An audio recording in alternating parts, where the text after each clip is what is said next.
तो इस वक्त की बड़ी खबर आपको बता दें, आईडीएफ के ऑपरेशन में हिजबुल्लाह चीफ मारा गया है। नईम कासिम को मारने का आईडीएफ ने दावा किया है। बेरूत में ऑपरेशन में हिजबुल्लाह का चीफ मारा गया है। ये बयान आईडीएफ की तरफ से सामने आया है।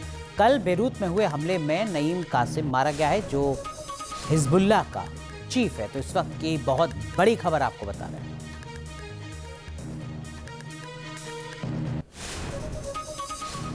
इस वक्त की सबसे बड़ी खबर आपको बता रहे हैं, हिजबुल्लाह चीफ आईडीएफ के ऑपरेशन में मारा गया है। नईम कासिम, जिसका लंबे वक्त से इजराइल को इंतजार था, उस पर कल बेरूत में हुए ऑपरेशन में मारने का दावा इजरायली फोर्स की तरफ से, आईडीएफ की तरफ से किया गया है।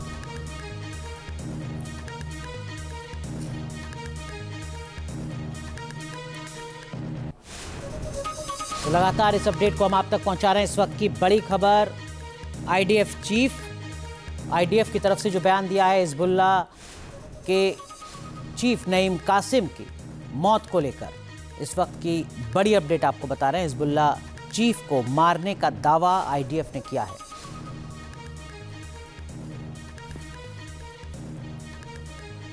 तो नईम कासिम हिजबुल्लाह का लंबे समय से डिप्टी चीफ रहा और सितंबर 2024 में हसन नसरल्लाह की मौत के बाद उसे हिजबुल्लाह का नया महासचिव बनाया गया।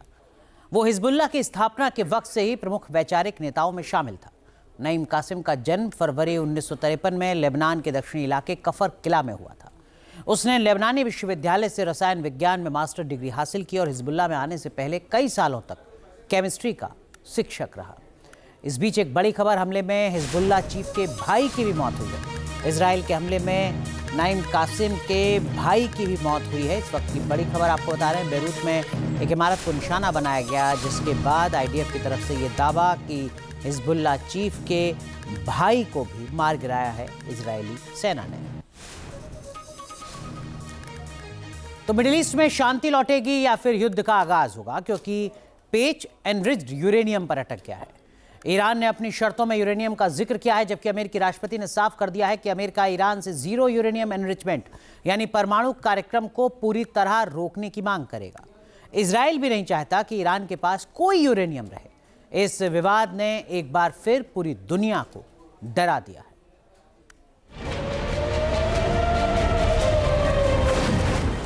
क्या 2 हफ्ते का वो युद्ध विराम जिसने एक दिन पहले राहत की सांस दी थी, यूरेनियम की शर्तों पर दम तोड़ देगा?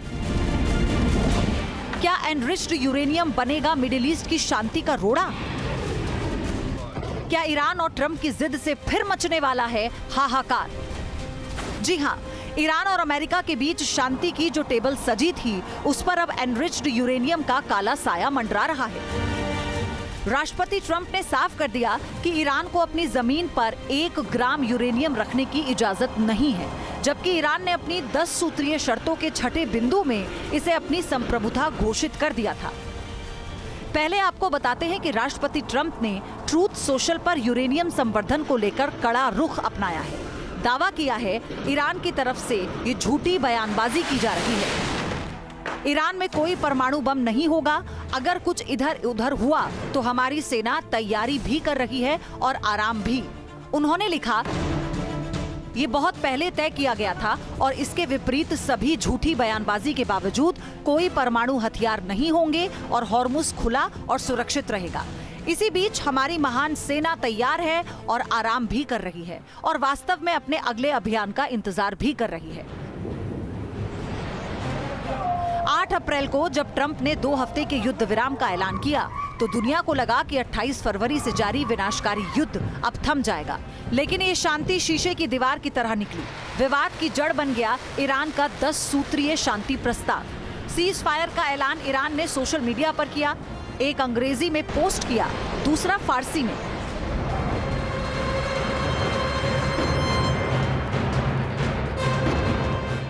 फारसी वाले संस्करण में ईरान ने लिखा, अमेरिका को ईरान के यूरेनियम एनरिचमेंट के अधिकार को मानना होगा, यानी ईरान परमाणु शक्ति बनने की राह पर चलता रहेगा।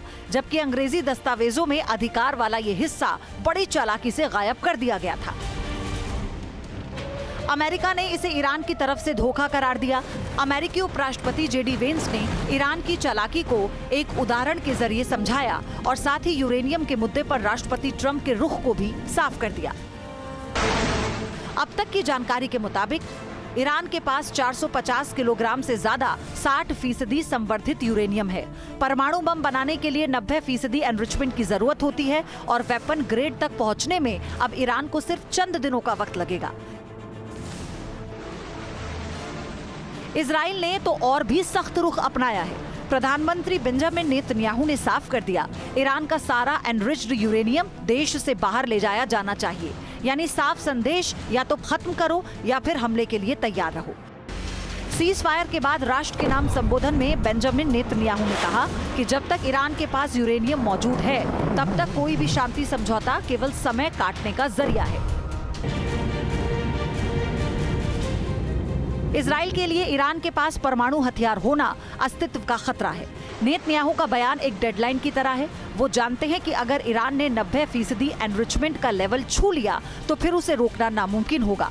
सिर्फ अमेरिका और इजराइल ही नहीं, सीज फायर को लेकर यूएई की तरफ से भी सवाल उठाए जा रहे हैं।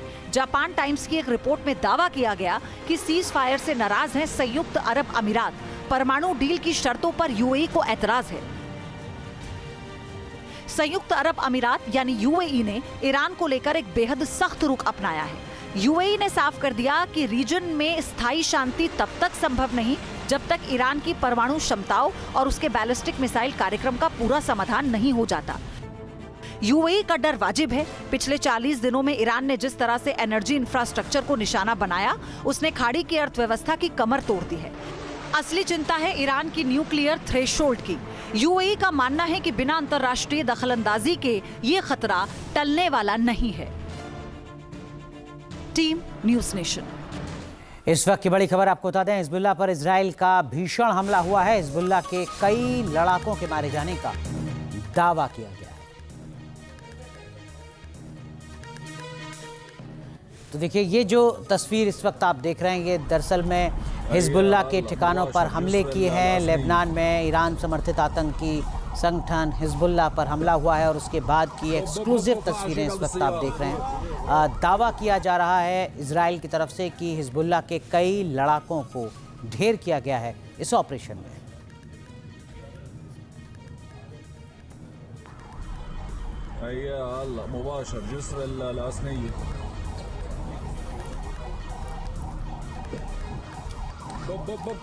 हमारे साथ जुड़ रहे हैं जानी मानी defence expert lieutenant colonel retired Himanshi Singh. Himanshi ji, आपका पहला रिएक्शन, ये जो इजराइल की तरफ से ऑपरेशन किया गया है हिजबुल्लाह के खिलाफ लेबनान में, ईरान की तरफ से नाराजगी जताई गई है, क्या सीज फायर डिरेल होने जा रहा है इस फ्रंट पर? नमस्कार, जय हिंद। देखिए, बिल्कुल इस पे ये सीज फायर जो है, जो अभी तक सिर्फ मसौदा था और इस पे बात कल होनी थी, ये बिल्कुल डीरेल हो जाएगा क्योंकि ईरान बहुत क्लियर था कि हिजबुल्लाह को इसमें शामिल किया जाएगा, जबकि इजराइल का ये कहना है कि उससे बातचीत नहीं की गई है। तो ये जो मसौदा है वो सिर्फ अमेरिका और ईरान के बीच में है, इसमें इजराइल शामिल नहीं है, क्योंकि इजराइल का ये कहना है कि उसके जो लक्ष्य हैं वो अभी पूरी तरीके से पूरे नहीं हुए हैं। तो चाहे युद्ध से, चाहे वार्ता से, और अब वो ये चाह रहा है कि जिससे पहले कि उसको भी इस संधि का हिस्सा बनाया जाए, तो वो लेबनान, दक्षिणी लेबनान स्पेशली, वहां पर इतने ज्यादा हमले कर दे कि जो हमने देखा है कि 100 से ज्यादा स्ट्राइक्स हुई हैं और 200 से ज्यादा लोग मरे हैं, जो बहुत ज्यादा भीषण है। और लगभग 13 लाख लोग डिस्प्लेस हो चुके हैं ऑलरेडी इस जो कॉन्फ्लिक्ट है उसमें।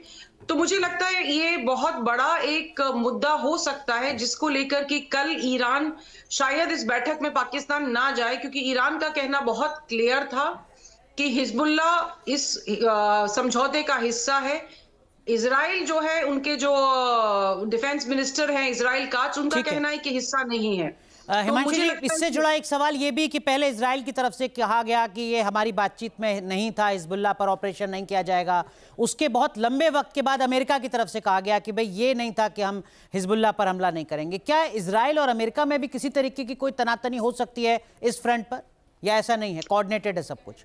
अनुराग, ये बहुत हद तक मुझे कोऑर्डिनेटेड लगता है, क्योंकि there is a Jewish lobby in America, जो अमेरिका का न सिर्फ जो उनके इलेक्शन से उनको फंड करती है, बल्कि नीतियां जो बनाती है उसमें भी उसका बहुत हाथ होता है।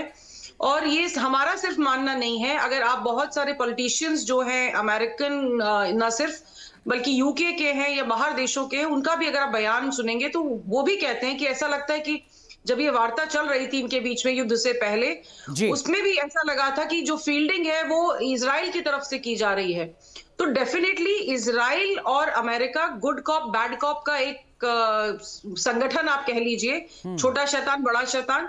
अमेरिका की मर्जी के बिना डेफिनेटली इजराइल ये सब नहीं करेगा, क्योंकि इजराइल को पता है कि अगर वो अकेला पड़ गया इस युद्ध में तो ईरान में इतनी ताकत है ठीक कि है। उसको आप कह रही हैं खत्म कि कर सके। हिजबुल्लाह के खिलाफ इजराइल जो भी कुछ कर रहा है वो दरअसल में अमेरिका की शह पर ही कर रहा है। बहुत बहुत शुक्रिया।